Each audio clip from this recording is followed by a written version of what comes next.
নবীজি সাল্লাল্লাহু আলাইহি ওয়াসাল্লাম চারটি কাজ করে ঘুমাইতে বলেছেন।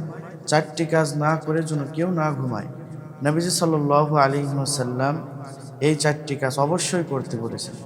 কোন সেই চারটি কাজ আমাদের করণীয়, কি করতে হবে, যেটা নবীজি নিষেধ করেছেন সেটা আমাদের মানতে হবে, কারণ নবীজির কথা আমাদের মানা জরুরি। কেউ যদি খাঁটি মুসলমান মুমিন হতে চায়, সে যেন নবীজি সাল্লাল্লাহু আলাইহি ওয়াসাল্লামের চারটি বিষয়ের দিকে খেয়াল রাখে।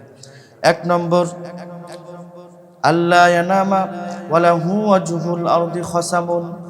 নবীজি বলেছেন, কারোর সাথে ঝগড়া বিবাদ চলছে আর ওই ঝগড়া বিবাদের মীমাংসা না হওয়া পর্যন্ত রাত্রেবেলা ঘুমাইতে যেও না, বিছানায় যেও না। কারোর সাথে তোমার ঝগড়া বিবাদ চলছে, কারোর সাথে তোমার দাঙ্গা হাঙ্গামা চলছে, তো তার কাছ থেকে তুমি মিটায় নাও।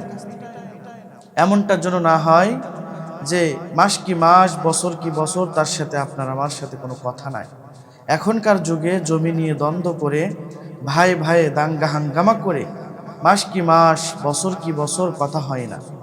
তো নবী সাল্লাল্লাহু আলাইহি ওয়াসাল্লাম আরেকটি হাদিসে বলেছেন, কেউ যদি এক মুসলমান আর এক মুসলমান ভাইয়ের সাথে 3 দিনের বেশি কথা অফ করে রাখে, নবীজি বলেছেন সে কাফের হয়ে মারা যায়। যদি তার মৃত্যু হয়, সে কাফের হয়ে যায়। এ কারণে সম্মানিত আমার প্রিয় ভাইরা, যারা কথাগুলো শুনছেন, 1 নম্বর কাজ নবীজি রাতে করতে বলেছেন, না করে ঘুমাইতে নিষেধ করেছেন, করতে হবে বাধ্যতামূলক। 1 নম্বর হচ্ছে আল্লাহ ইয়ানামা ওয়ালাহু ওয়াজহুল আরদি খাসামুন। কারোর সাথে ঝগড়া বিবাদ হলে ক্ষমা চেয়ে নিতে হবে, মাপ চেয়ে নিতে হবে, মীমাংসা করতে হবে। ওই যে এক সাহাবীর ঘটনা আমরা অনেকেই শুনেছি, যে সাহাবী ঘুমের আগে সকলকে ক্ষমা করে দিয়ে তারপরে ঘুমাইতে যাইতো। নবীজি সাল্লাল্লাহু আলাইহি ওয়াসাল্লাম ভরা মজলিসে একদিন ওই সাহাবী প্রবেশ করার কালে নবীজি সাল্লাল্লাহু আলাইহি ওয়াসাল্লাম বললেন, সাহাবীরা, এখন যেই ব্যক্তি প্রবেশ করবে, এখন যেই সাহাবী প্রবেশ করবে, সে জান্নাতি। অন্য সব সাহাবী তাকিয়ে আছে কোন সাহাবী প্রবেশ করে। কিছুক্ষণ পরে দেখলো একজন আনসার সাহাবী প্রবেশ করলো। পরের দিন একই বৈঠকে নবী সাল্লাল্লাহু আলাইহি ওয়াসাল্লাম তাকে আবার জান্নাতি বললেন। এমন করে 3 দিন 3 বার আল্লাহর নবী তাকে জান্নাতি ঘোষণা দিলেন। এক সাহাবীর মধ্যে ঈর্ষা জাগলো, হিংসা না। হিংসা কিন্তু খারাপ জিনিস।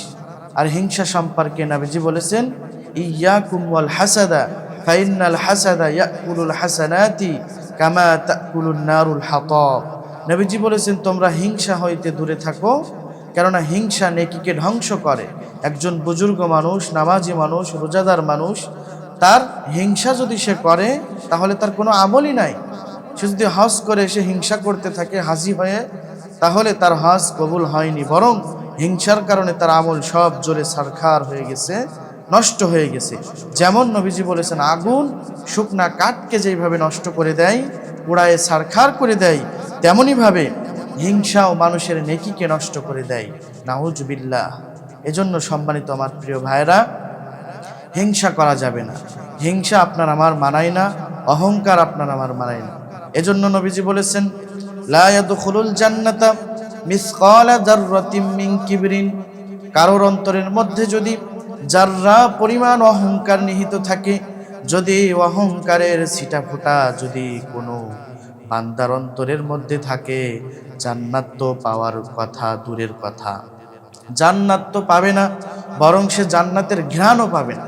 অথচ জান্নাতের ঘ্রাণ 500 বছরের দূরত্ব থেকে, রাস্তা থেকে পাওয়া যাবে। এ কারণে আমার প্রিয় ভাইরা, হিংসা অহংকার এইগুলোর কারণে নেকি নষ্ট হয়ে যায়, আমল নষ্ট হয়ে যায়, বরবাদ হয়ে যায়। এজন্য সম্মানিত ভাইরা, 1 নম্বর হলো আল্লাহ ইয়ানামা ওয়ালাহু ওয়াজহুল আরদি খাসামুন। কারোর সাথে ঝগড়া বিবাদ যদি হয়ে যায়, মীমাংসা করে নেওয়া। তো ওই সাহাবী, যেই সাহাবীকে নবীজি 3 বার 3 দিন একাধারে জান্নাতি ঘোষণা দিয়েছেন, এ কথা শোনার পরে কিছু সাহাবী ঈর্ষা জেগেছে। তার মধ্যে একজন সাহাবী ওই সাহাবীর পিছু নিয়েছে, যেই সাহাবীকে নবীজি 3 দিন একাধারে জান্নাতি ঘোষণা দিয়েছে, তার পিছু নিয়েছে। সে যখন বাড়ির দিকে চলে যায়, পিছু পিছু ওই সাহাবীও যায়। তারপর পিছন থেকে সালাম দেয়, আসসালামু আলাইকুম ওয়া রাহমাতুল্লাহি ওয়া বারাকাতুহু। বলে ওয়ালাইকুম আসসালাম, প্রিয় ভাই কিছু বলতে চান? বলে হ্যাঁ, আমি বাড়ি থেকে একটা ঝামেলার কারণে এসেছি, বাড়িতে একটু ঝামেলা চলছে, আমি দুদিন বাড়িতে যাব না, আপনার বাড়িতে থাকার জন্য আমি থাকতে চাই, মেহমান হইতে চাই। তখন ওই সাহাবী বললেন, আহলান সাহলান মারহাবান, আপনি আসেন, আমার বাড়িতে থাকেন, কোনো সমস্যা নাই। তো তিনি তো আসলে মেহমান হয়ে যাননি, তিনি দেখার জন্য গেছে ওই সাহাবী কি আমল করে, ওই সাহাবী কি আমল করে এটা দেখবেন। তো সকাল হয়ে দুপুর হয়ে যায়, আবার রাত হয়ে যায়, কিন্তু সাহাবীর মধ্যে কোনো আমল দেখলো না। তাকিয়ে থাকলেন, দেখলেন খাবারের টাইমে কি আমল করে, এক্সচেঞ্জায় যাওয়ার সময় কি আমল করে, ঘুমের আগে কি আমল করে। যখন দেখলেন তো বুঝলেন না আসলে কি আমল সে করে। 2 দিন পার হয়ে যাওয়ার পরে নবীজি সাল্লাল্লাহু আলাইহি ওয়াসাল্লামের ওই সাহাবী তার কাছ থেকে বিদায় নেবেন। তখন বলছেন, ভাই আপনি বলেন, নবীজি আপনার ব্যাপারে 3 দিন জান্নাতের ঘোষণা দিয়েছে, আপনি 3 দিন কি আমল, আল্লাহ রসুল আপনাকে 3 দিন যে জান্নাতি বললো, আপনি কি এমন আমল করেন যে এই আমলের কারণে নবীজি আপনাকে 3 দিন জান্নাতি ঘোষণা দিল? তখন তিনি মুস্কি হাসি দিয়ে বললেন, ভাই আমার তো কোনো আমল নাই, তবে একটি আমল আমি করি, সেটা হলো আমি ঘুমের আগে আমার মনটা ফ্রেশ করে নিই, ঘুমের আগে আমি সবাইকে ক্ষমা করে দিই, ঘুমের আগে আমার কারোর প্রতি রাগ থাকে না, আমি ক্ষমা করে তারপরে বিছানায় ঘুমাইতে যাই। সুবহানাল্লাহি ওয়া বিহামদিহি। তাহলে সম্মানিত ভাইরা, 1 নম্বর কাজ যেটা করতে হবে, আল্লাহ ইয়ানামা ওয়ালাহু ওয়াজহুল আরদি খসামুন, মানুষের কাছ থেকে যদি আপনি ঝগড়া বিবাদে লিপ্ত হয়ে যান, তাহলে ঘুমের আগে, বিছানায় যাওয়ার আগে আপনি যে বিছানায় যেয়ে ঘুমায় পড়বেন, এর মধ্যে আপনার হয়তো মৃত্যু হয়ে যেতে পারে। তো যদি ওই বাদী ব্যক্তি যদি আপনার নামে মামলা দায়ের করে, তো কিভাবে আপনি আর ক্ষমা নেবেন? ক্ষমা নেওয়ার কোনো সুযোগ নাই। এজন্য সম্মানিত হাজিরিন, 1 নম্বর কাজ করতে হবে, ঘুমের আগে সকলকে মাফ করে দেওয়া, ঝগড়া ফাসাদ সমস্ত বিষয়ে সবার কাছ থেকে মিটায় তারপরে ঘুমাইতে যাওয়া। 2 নম্বর কাজ হলো, নবীজি বলেছেন, লা ইয়ামবাগি লাহু আইয়ানা মা ওয়াকাদ বাকিয়া আলাইহি ফরজুম মিন ফরাইদিল্লাহ। নবীজি বলেছেন, ফরজ কাজ রাতে বাকি রেখে ঘুমায়ও না। ফরজ কাজ বাকি আছে, ধরেন আপনি ইশার সালাত আদায় করেননি, এখন খাওয়া দাওয়ার পরে আপনি বিছানায় চলে যাবেন, নিয়ত করেছেন, খবরদার না, খবরদার এই কাজটি করবেন না। ইশার সালাত বাকি, মাগরিব বাকি, আসর বাকি, জহর বাকি, ব্যস্ততার কারণে, সবর করার কারণে, আপনি এদেশ থেকে ও দেশে যাওয়ার কারণে নামাজগুলো পড়তে পারেননি, এগুলো আপনার ফরজ বিধান, আল্লাহর বিধান, এইগুলো আপনার আগে মানতে হবে, তারপরে আপনি খাওয়া দাওয়ার পরে বিছানায় যান। কিন্তু সারাদিনের কাজ করার পরে ক্লান্ত শরীর নিয়ে রাত্রেবেলা বিছানায় চলে যায়, ওই ঘুমের মধ্যে যদি মরণ হয়, তাহলে ফরজ বিধানের জন্য আল্লাহর সামনে আপনার দাঁড়িয়ে হিসাব দিতে হবে, কাল কিয়ামতের কঠিন দিনে আপনাকে জাহান্নামী হতে হবে।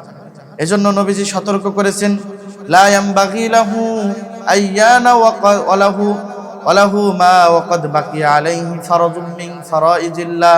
নবীজি বলেছেন, তোমরা ফরজ কাজ বাকি রেখে ঘুমাইবা না, ফরজ কাজ আগে তুমি পালন করো, তারপরে বিছানায় যে ঘুমাও। 2 নম্বর, 2টা বিষয় বললাম। 3 নম্বর হলো, নবীজি বলেছেন, লা ইয়ামবাগি আইয়ানামা মা লাম ইয়াকতুম যুনুবিহিল্লাতি সালাফাত মিনহু।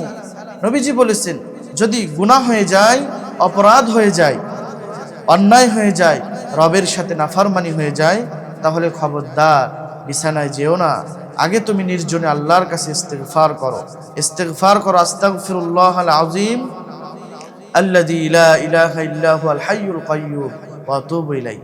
আল্লাহর কাছে ইস্তিগফার করো, ইস্তিগফার করলে, ক্ষমা চাইলে রব জীবনের সমস্ত গুনাহ ক্ষমা করে দেন। নবীজি সাল্লাল্লাহু আলাইহি ওয়াসাল্লাম হাদিসে বলেছেন, আত-তাইবু মিনাজ যামবি কামাল লা যামবা লাহু।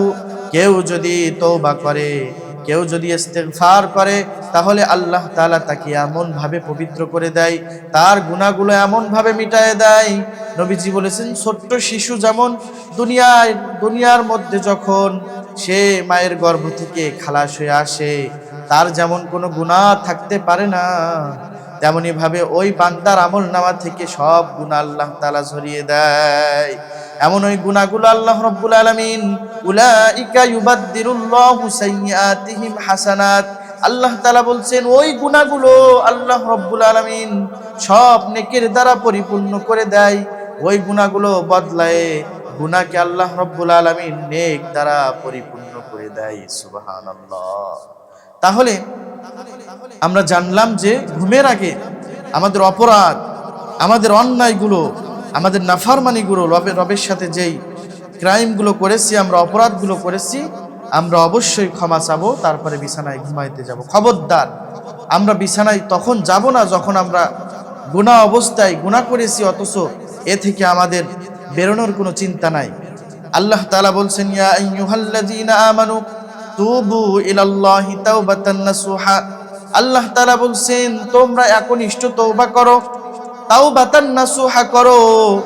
যেমন ভাবে তাওবা করেছিল নবীরা, যেমন ভাবে ওলিরা তওবা করেছিল, যেমন ভাবে ওলিরা তওবা করেছে। আলা ইন্না আউলিয়া আল্লাহ লা খাউফুন আলাইহিম ওয়ালা হুম ইয়াহজানুন। নবীরা যেভাবে তওবা করেছে, সাহাবায়ে কেরামের গুনাহ হয়েছে, তারাও তওবা করেছে। তারা কোনো সাহাবী গুনাহ নিয়ে কবরে যায়নি, সকলে তওবা করেছে। তাই আপনার আমারও কাজ হবে ঘুমের আগে তওবা করা। তাহলে এই তিনটি কাজ আমাদের করতে হবে। আরেকটি কাজ হলো, নবীজি বলছেন, লা ইয়ামবাগি আইয়ানামা হাত্তা ইয়াকতুবা ওয়াসিয়াতান সহিহা। নবীজি বলেছেন, ঘুমানোর আগে তুমি তোমার পরিবারের জন্য সুন্দর একটা ওসিয়াত করে যাও। যদি তোমার মরণ হয়ে যায়, তাহলে তুমি পরিবারকে কিছুই জানাইতে পারলা না। তোমার যে সম্পদ আছে, তোমার যে টাকা পয়সা আছে, তোমার যে জমি জমা ব্যাংক ব্যালেন্স আছে, কিভাবে তোমার আত্মীয় স্বজন খরচ করবে, কোথায় ব্যয় করবে, কোন কাজে ব্যয় করবে, না জানি তোমার মৃত্যুর পরে তোমার আপনজনেরা ওই টাকা পয়সাগুলো খারাপ কাজে ব্যয় করবে। তখন কিন্তু তোমার আমলনামায় সব গুনাহ জারি হইতে থাকবে। এই কারণে নবীজি নিষেধ করেছেন, ওসিয়াত করে যাও, কিভাবে সন্তানেরা চলবে, কতটুক খরচ করবে, তুমি মৃত্যুর পরে কতটুক দান করবে, এই ব্যাপারে রাসূল সাল্লাল্লাহু আলাইহি ওয়াসাল্লাম বলেছে। অবশ্যই হে বান্দা, হে আমার উম্মত, তুমি একটা করে ওসিয়াত করে যাও। একটা ওসিয়াত তুমি তোমার পরিবারের জন্য লিখে যাও, যে ওসিয়াত তোমার মৃত্যুর পরে কাজে আসে। আপনজনেরা ওই ওসিয়াত অনুযায়ী তোমার কাজগুলো করে দিবে। যদি তোমার ওসিয়াত পালন করে, তাহলে তুমি মৃত্যুর পরে সদকায়ে জারিয়া পাবা। এই কারণে আমার প্রিয় ভাইরা, এই চারটি কাজ অবশ্যই করতে হবে। 1 নম্বর কাজ হলো, রাত্রে ঘুমাইতে যাওয়ার আগে অবশ্যই মানুষের কাছ থেকে ক্ষমা চাইতে হবে। 2 নম্বর হলো তওবা ইস্তেগফার করতে হবে। 3 নম্বর, তুমি পরিবারের জন্য কিছু ওসিয়াত করো, নসিহাত করে যাও, তোমার সন্তানেরা কিভাবে চলবে। 4 নম্বর বিষয়টি হলো, যেটা মীমাংসা করে নাও। কারো কাছ থেকে অন্যায় অপরাধ করলে এটা থেকে তুমি পরহেজ হয়ে নাও, তারপরে রাত্রে ঘুমাইতে যাও। আল্লাহ আমাদের এই কথার উপরে প্রত্যেকের সহিভাবে সমঝ দান করেন। এবং আমরা ভিডিওটি যারা দেখলাম অবশ্যই শেয়ার করে দিন।